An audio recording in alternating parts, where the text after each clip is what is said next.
Hello and welcome to Tim Farmer's Country Kitchen. Well, we're going to get to the kitchen in a minute. That's right. In fact, We're outside. we're outside. Now, I don't know how long this is going to last, but we've got a little break in the weather and it's going to be decent tonight. actually So we're decent. cooking outside Yeah. like we like to do. Not too long ago on the show, I mentioned something about broadleaf plantain. Mm-hmm.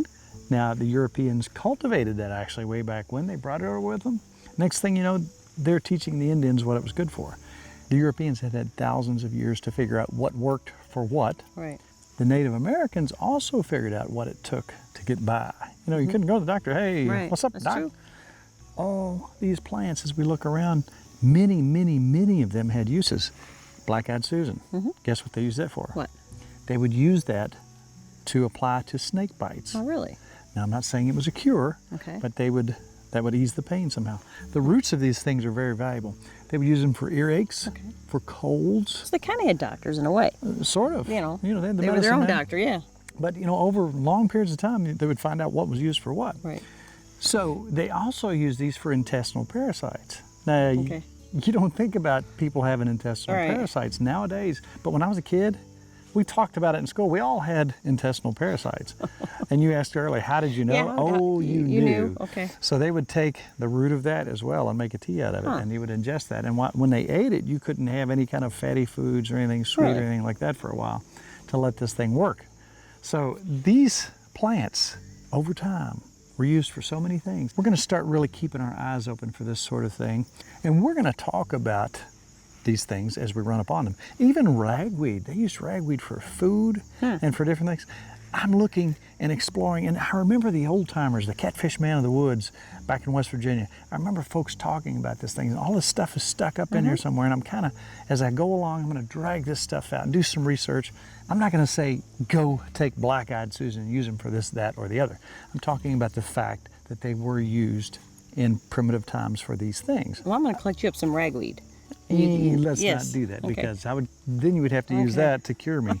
So that's one more plant Okay. that we've talked about all around us. Those are Cures pretty. for things. I Those put are the- beautiful I put those on the counter. and ubiquitous. They're everywhere. That's right. Let's go cook. Okay. All right.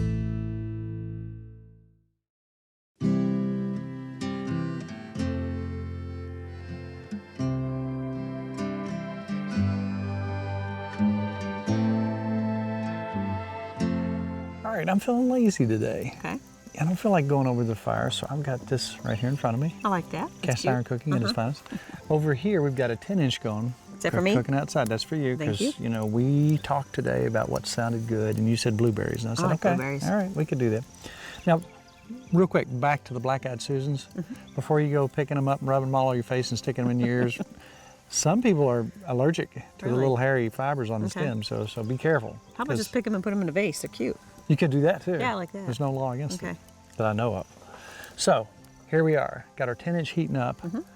We got this heating up for our food. Yeah, I'm Coming starving. shortly I'm for our main starving. course. But you know what? I want a dessert, and you fix great desserts. And I said, let's do something simple. This is really a great recipe for the beginner. Very few ingredients. Right. Pop it in the bowl, cook it up, It's amazing. nothing to it. This is a 10-inch pan. Right? We're cooking at 400 degrees, so that's 17 on top, 8 on the bottom. You're so smart. All right, tell us how we do it. Well, this is an easy recipe because a lot of the ingredients, it's the same amounts. Cup of this, cup of that. So we are going to actually take a cup of flour, All right, 1 cup of sugar, all right. and 1 cup of heavy whipping cream. I'm just going to whisk this together. This is so simple. It is very and simple. so tasty. Yeah, you could use milk, but I like it a little thicker, and I like Yeah, that. we like I it like thick. that whipping cream. You know how sometimes if you have a peach cobbler, you put some bourbon in it. Oh, yeah. Let's take a little bit of sweet wine and Moscato, which I'm going to use for another recipe, and just pop All right, in there. what do you and think give it about? I'd say 1/4 cup, Right. just to give it just a little bit of a wang to go with the berries. Oh, I can't wait.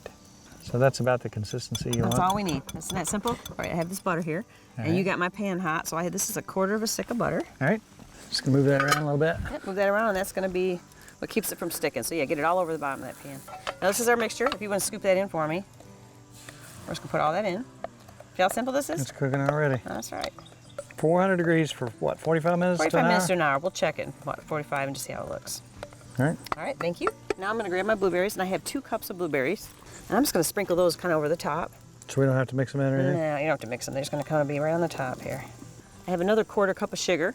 that we're going to sprinkle over the top of this, and that's going to cook. Be Just like delicious. this. Yes. What do you think? I'm digging it. All right, that's it. We're done. All right.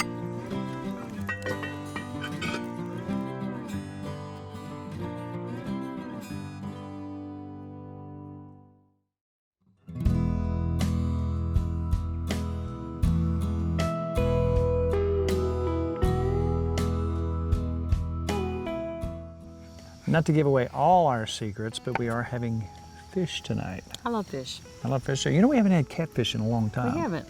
And I have been known in the past to catch some catfish. Mm-hmm. You know what? You know who went with me one time to catch some catfish? Who?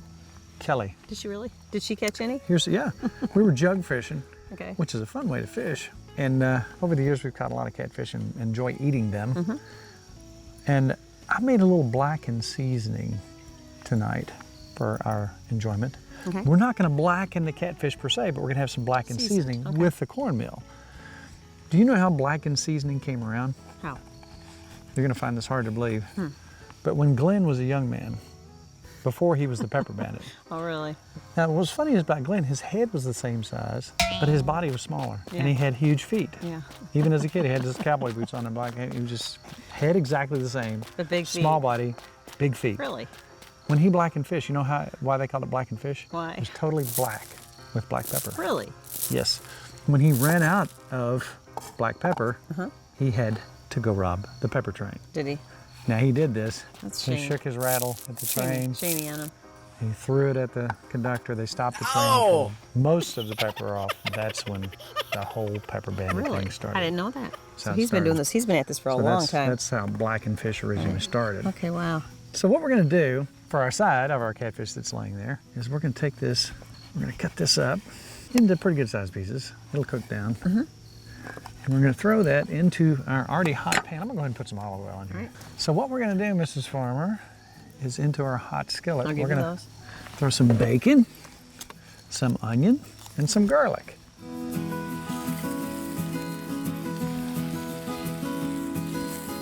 All right, we're going to take a little bit of garlic. I remember as a kid watching Justin Wilson cut that onion. Did he? Onion. He had those Louisiana recipes, and this is Yeah. something, I saw him make something like this years and years ago. It stuck out in my mind. I got some okra cut up. Know what's the great thing about cutting stuff up outside? Feed it to the animals? Throw it over your shoulder. Squirrels? See where it lands. I love okra. I do too. You know what? If you haven't tried okra, you tried it as a kid, you didn't like it, which is the case with me. As you get older, your taste buds become more advanced. And you like You stuff. become liking things that you didn't before. It's got a subtle, wonderful flavor that I can't even explain. So, Mrs. Farmer, if you will, take about 2 of those tomatoes and just basically dice them. Dice them up for Yep, you? dice them. Can you smell that, I Mrs. can. Farmer? It smells delicious. I could eat just that. So we're going to saute these till our onions become translucent. A little bit brown around the edges. And the bacon's done. Isn't that colorful, Mrs. Farmer? Very pretty. Christmassy. Christmassy. You know what? Christmas is right around the I corner. know it is. You know, Christmas is coming. The goose is getting fat. Please put a penny in the old man's hat. If you don't know penny, A half a penny will do. if you have no hat penny, Then then wow. God bless you.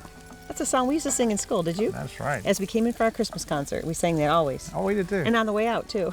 Can you sing a little bit for us right now? Not right now, because I didn't have enough food. Yeah, I was so excited. I thought I was going to get to hear a little concert. You know what, Mrs. Farmer? Let's put about half of that okra in here. Okay. Ooh, Yum. the smell you're getting ready to smell is going to be fantastic. Let's put the fresh Tomatoes. tomatoes in here. Yummy. Now this is our side. This is our side. I forward wanted to- something different. You know, Yeah. everybody does the same thing. And I thought, you know what would Justin Wilson do? This is right up his alley here. All right, now I'll tell you what let's do, Mrs. Farmer. Okay. Take me a little bit of that Moscato there. Okay. Any kind of sweet wine will work. If you want a Moscato, if you want a Riesling, it's not as sweet. This is gonna give it a nice flavor. Yum. I'd say I probably put about a half a cup in there. Wine always Let makes that it good, cook doesn't in. it? Wine always adds. Now I'll tell you what we're gonna do. I need a little bit of Worcestershire sauce. Okay. Worcestershire sauce, people say it in many different ways. We're gonna put a tad of that in. You know what else we need? What? We need some hot sauce. We do, don't we? I'm gonna take a dash of that. Good healthy dash. That's a lot of dash. I'll salt that up a bit. Now everything's kind of coming together. All right, let's let that cook down. Now, as that's cooking, I gotta check well. scooch this over because I'm getting ready to heat this skillet up. Put some oil in here and just slide that over. Get this good and hot because we're gonna fry some fish. We're bringing up all my favorite chefs from the old days I used to watch. Remember Paul Prudhomme? I do.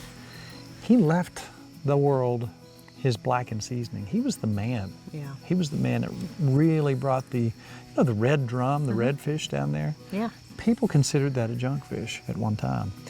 Then he brought this blackened seasoning, started putting it on these, at one time, junk fish. Yeah.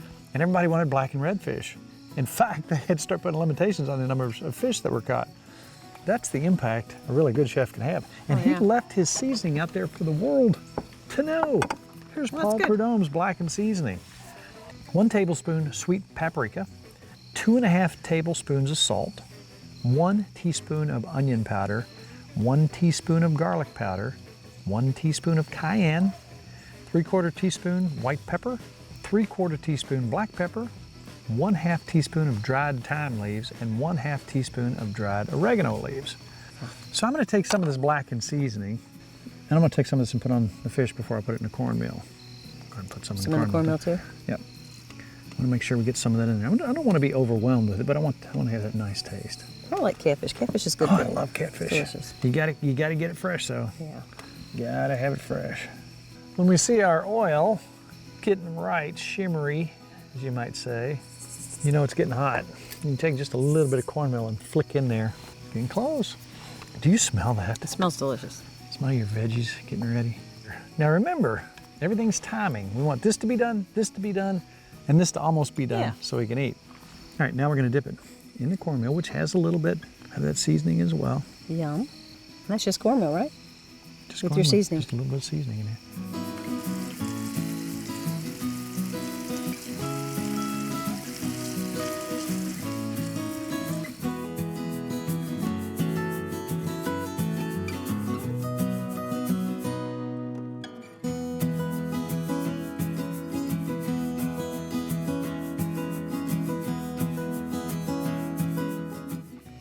You ready, Miss Farmer? That looks amazing. Yes, I You am. wanna go first? Go I want ahead. to try the fish.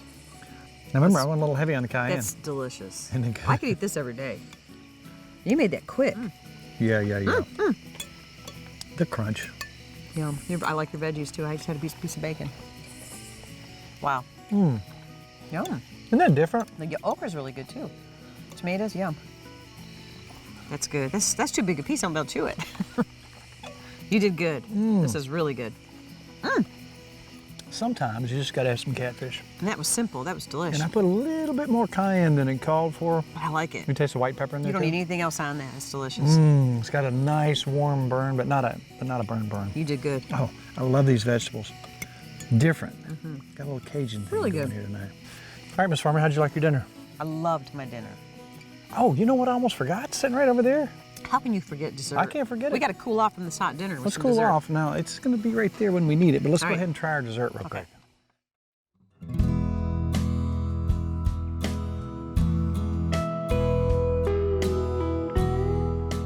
Just because we probably ought to put some ice cream in there, which we did. If you'll hand me that big spoon. We had ice cream. We don't usually have ice cream. No. But the kids have been over. But if you have blueberry cobbler, Oh, wow. do you not need a big scoop of You ice got cream with ice it? cream. Oh, yum. Look at that. That looks so good. All right. Oh, are you kidding me? I was in the mood for blueberries tonight. You can have a little ice cream with it. I'm wrestling. That is delicious. And one more little bite. What do you think? And it's delicious. Oh, wow. I can taste that one in Oh, there my just a little bit, gives it a goodness. tang. That added. That's really good. You know what? That was so simple. Do you see how That easy that was. was? Gotta For remember you that. beginners in the cast iron world, if you want to make a cobbler, I don't know if there's anything more simple than that. Right. Just dump everything in, put it on the fire, Oh, yeah. come back and check the time, and boom, you're good to go. Delicious. You know what? I gotta have one more bite. Me too. You know, for those of you out there who think it's hard to cook, I don't know how much easier that can get. Yeah, that was simple. And I'll tell you what, let's do. Let's put the cameras away. Let's eat this stuff. Okay. And then maybe tomorrow we'll take a walk. I'm gonna make you some tea out of something I found in the woods. Okay. You like your Sounds good. tea? I do like tea. I'm gonna make you something really good.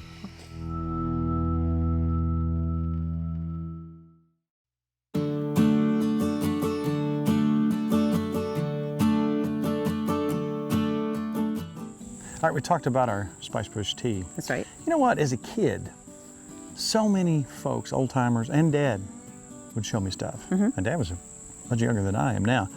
I used to help him survey. He was a land surveyor, amongst other things. He had many Right. jobs. But I remember going through the woods and hollers of Mason County and around that area along the river, and Dad would say, "This is that," and he'd bring home a snake. You know, I'd say, "Hey, this is a hog-nosed snake." Then he'd bring home something for me to smell or see, and all that stuff is back in there. The other day when we were walking, doing our exercise through the woods, I stopped at that plant that I'd seen so many times, and I remember Dad smashing it up, and that stuff stays in there. You know a lot of that. That's good. Isn't that cool? Yeah, that's I neat. mean, because I've been surrounded by such wonderful people who know the outdoors and the fish and wildlife, surrounded by people who know nature. So let's go show folks what a spice bush is. They're here and there and everywhere. They have leaves that can be used. The twigs can be used. The berries can actually be used. You can take them. They got one little seed. It's a little red berry. Yeah, the critters get them pretty quick. Yeah. They don't have much taste per se, but if you take them and you dry them, you take that little seed out and you dry them, you can use that for allspice. Really? The Native Americans and the Europeans, when they came in and started using this, the settlers, the colonists, absolutely loved to make a tea out of spicebush. Now, when things are scarce, Right. you start going around and you find these aromatic things such as sassafras and such as spicebush. So I can imagine those early conversations, hey, try this. And before long, everybody was using spicebush for tea. I think we're included in the everybody clan, aren't we? We are. You want to go get some? I would like some tea. All right, let's go do it.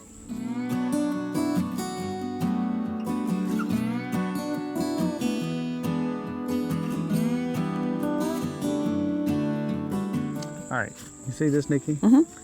You see the alternating leaf pattern? See one and one and one and one as we go down? Now, you can tell that somebody else likes to eat these besides us. Look at Yes, I do. Look at all the bite marks, the bug marks. Yeah.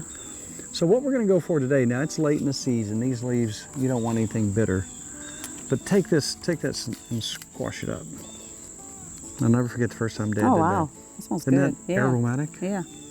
Okay, what we're gonna do, Nikki, is we're just gonna take a couple And some good ones? twigs. Now we're not going for the leaves, we're going for the twig. Okay. Oh. We're gonna make a tea. And listen, I don't want the branch, see back here where it's kind of gray? I wanna come on down where it's brown or green. So we're not using the leaves for the Not tea? using the leaves. Okay. I'm just gonna take these back. Right. Now, we used to chew on these as a kid, a little pick-me-up while going through the woods. They say that you can use this to boil this down for intestinal parasites. Really? If you got some worms, have some tea. Make you some tea. Now this is about enough to make a small batch of tea. We're gonna make a cup of tea. Okay. This is about all we need. And man, it smells good. Now those twigs are gonna be very aromatic. You don't wanna bring it to a big boil because it can make it a bit bitter. Okay. We're just gonna bring the water really to a slow boil, about 5 minutes. Then we're gonna put it in the cup and let it steep for another 5 minutes. Okay. Then we're gonna put some honey in it and drink it. Yum, How I'm about ready. that? You ready?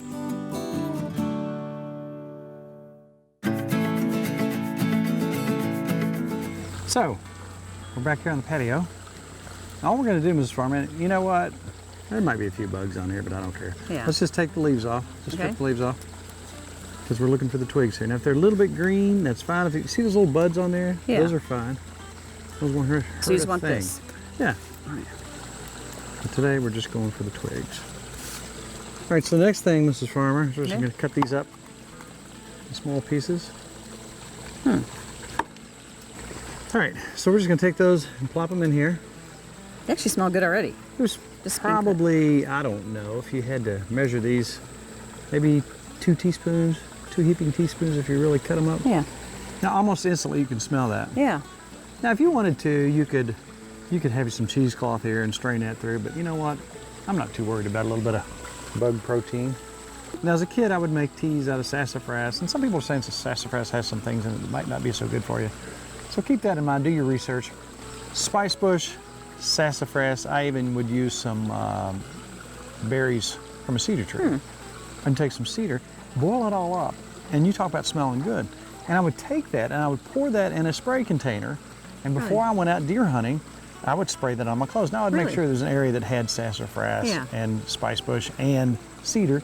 And you talk about a really good smelling thing, and instead of buying something over the counter, I would take this and spray on my clothes, and they really had that smell. Right. And that's not anything that's foreign to a deer or anybody else. You're a smart kid. I'm impressed. It worked. You know what? I got a lot of deer like that when I was bow hunting. You don't want your scent to get out there. All right, now Mrs. Farmer, if you want to take that wooden spoon, just kind of hold that back. Right. Let the bugs come on out because we need a little protein there. And smell it. Now smell that. Isn't that nice? Doesn't that almost smells like a fancy schmancy tea. Yeah. Now what we're going to do, taste it without the honey, then I want you to taste it with. That's pretty good. Take care of your worms. Yeah. Would it? You know, people joke about worms, but you know, in Kentucky, in the 60s and 70s, when kids were outside and crawling around the woods, all of us kids had intestinal parasites. Really? Yeah, it's not good. Fun. Isn't that nice? That is good. Now, we're going to take just a little bit. Sweeten it up. Now, obviously, just a little bit of honey and put in there. Obviously, the more flavor you want, if you wanted a really strong tea, you could let it set a little bit longer. You like to cook a little bit longer. Put a lot more stems in there. That is nice. That's almost like a designer tea you would go out and get somewhere. I'm ready for the holidays. Isn't that nice? Yeah. Does it a little allspicy I like tea? it, yeah. Yeah, I like that. What do you think? I'm impressed. Really, it's really good. It's just right there in the woods, sitting there looking at us. You know what? So many times, even I, as much knowledge as I've gathered from these old timers, I just, you know, right now, what am I looking at? I'm looking at grapes and grape leaves. Right. Found some ginseng the other day. I'm not telling anybody where. You know, my grandfather did that. He always was in the woods picking and making stuff. You found ginseng? Everything, yes. But he'd make soups and teas, and everything was from what's in the woods. Oh, yeah. One more cup, and I'll be over the worms. Okay. You know what? That's a simple recipe. That was very simple. Some of the recipes are not quite as simple as that, but if you wanted them, where would you get them, Mrs. Farmer? I go to timfarmerscountrykitchen.com. You would not. I do all the time. timfarmerscountrykitchen.com. Recipes, how-tos, all kinds of fun stuff. And when you get to us on YouTube, just hit subscribe. Then whenever a new video comes out, you'll be notified. That's right. And we would love to have you as our Facebook friend, but it's terribly difficult to get on there. It is difficult.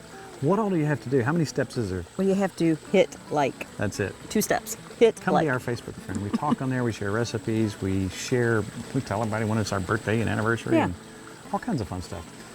So, Mrs. Farmer, believe it or not, a half hour's up. Isn't that some wonderful tea? That is wonderful. Even though it's like going to be 170,000 degrees out today. I'm taking it in the house in the air conditioning. It's a nice little pick-me-up. It is nice.